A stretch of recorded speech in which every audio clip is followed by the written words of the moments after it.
Do you really think you have a chance against us, Mr. Cowboy? Yippee-ki-yay, motherfucker. Before I get started today, I'd like to kindly ask that you hit the like button so hard that it falls off of Nakatomi Building. That is, if you love movies as much as I do and want to see more content just like this in the future. Without further ado, I'm going to get right into it. It's an age-old, unanswerable question that has sparked debate since its inception. Is Die Hard a Christmas movie? I'm sure everyone and their grandmother has already made a video about this topic, but now it's my turn, and I may bring up some things that maybe you haven't thought of before, or that have been stated many times before. The goal here is to look for 5 very specific Christmas elements that are in classic Christmas movies and see if they're actually in Die Hard. Those elements are family, romance, Christmas traditions, nostalgia, and music. I already analyzed 2 other movies with this same criteria, so if you haven't seen those, check them out after you watch this video. Full disclosure, before I even watched this movie, I was 100% in the camp that Die Hard is a Christmas movie. The screenwriter of the film, Stephen E. D'Souza, has stated on Twitter that he believes it is a Christmas movie. He even mentioned that one of the hostages are on the verge of giving birth. I guess he was trying to draw parallels between baby Jesus or something like that. It could have been him just messing with people, but it is worth noting. On the flip side, there have been some people involved with the movie who claim that it is not a Christmas movie, and one of those people is the star, Bruce Willis. But for right now, it's not really up to him, and I don't care what he thinks. This is my video, and it's my opinion.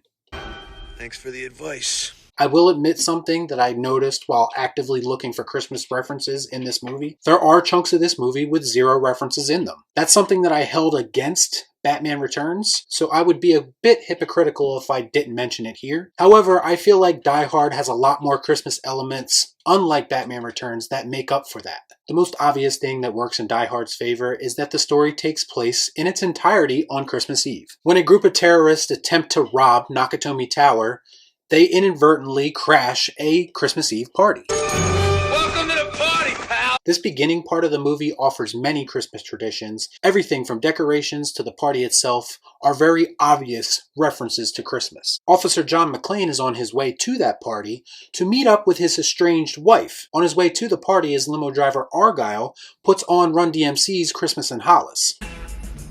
Christmas music? This is our first example of Christmas music and probably one of the most important elements in any Christmas movie. It should also be noted that John's wife's name is Holly. It's become a trope of Christmas movies to have a character whose name references the holiday in some way. One could argue that aside from the action and mayhem, Die Hard at its core is about family. John is kind of estranged from his family at the start of the movie, and just when he attempts to set things right, this is when the hostile takeover of the building happens. So that reunion is kind of put on hold. And John has personal stakes now because not only does he have to make sure he himself doesn't get killed, he has to rescue his wife, who is now a hostage. There's one kind of sweet sentimental moment in the movie where John basically realizes the error of his ways, and he tells Sergeant Powell to basically relay a message to his wife should he not make it out of this situation.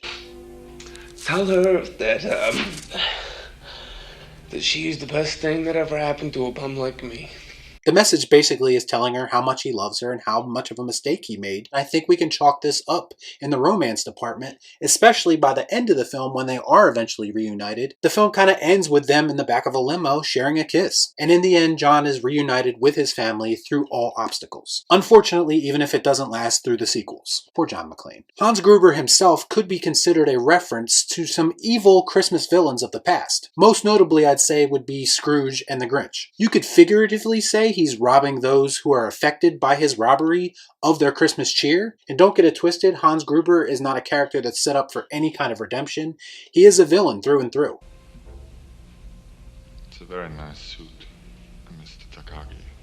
It should also be noted that Hans' theme song is Ode to Joy by Beethoven, and while it wasn't written as a Christmas song, a lot of people do associate the song with Christmas these days, so that could be chalked up to a music reference. Some other quick Christmas references that don't require a lot of explanation. John whistles Jingle Bells on his way into the Nakatomi Building. Multiple people say the phrase Merry Christmas. Let It Snow is playing in the convenience store that Powell visits, as well as at the end during the credits. Theo references The Night Before Christmas while he's explaining to his other terrorist counterparts how the LAPD is choosing to attack the building. Hans says the line, "It's Christmas, a time for miracles," in response to Theo talking about how it's going to take a miracle to break the third lock. And last but not least, there is John McClane's very first and iconic taunt, when he sends Hans Gruber, one of his dead henchmen, up in an elevator with a Santa hat on and a very important Christmas message written on his chest.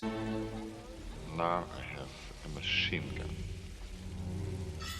Ho, ho, ho. Nostalgia is a bit of a difficult category to point out, but one could say there's a bit of nostalgia in the character of John McClane himself. He's portrayed as kind of this old school man's man type character, and he expresses his fondness for old cowboy movies. I was always kind of partial to Roy Rogers, actually. These movies feature the classic lone hero trope that he embodies in this movie. So one could say his antics were influenced by the nostalgia he feels for those movies. I noticed something else that I'm not sure anyone has ever mentioned before. If you have heard this before, let me know in the comments down below. But this movie features the color red predominantly. And while the color red is a symbol of passion and death, it could also be a reference to Christmas. Nakatomi's office is red. Bruce Willis is bathed in red light when he's crawling through the duct. I know what a TV dinner feels like.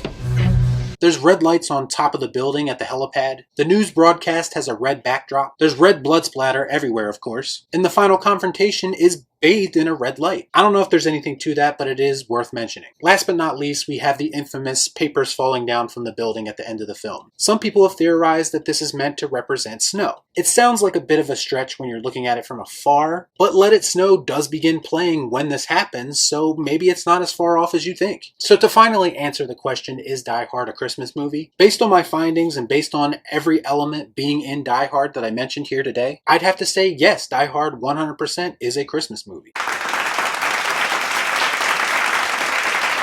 In fact, it may be the Christmas movie to end all Christmas movies. In fact, why don't we take that piece of shit A Christmas Story off of TBS and run a 24-hour marathon of Die Hard from now on? Yeah, on Christmas Day, I want to see a marathon of John McClane telling people why they shouldn't give a shit about Glass, asking people how it felt to be butt-fucked on national television, and I want to see him unleashing a yippee-ki-yay motherfucker on an unsuspecting terrorist. That shit puts me in the Christmas spirit. If I've said it once, I've said it a million times. It's not Christmas until Hans Gruber falls off a building. So let me know what you thought about all this in the comments down below. As always, please like, comment, share, subscribe to the channel, hit that bell for notifications, and I'll see you next time right here on Real Shift.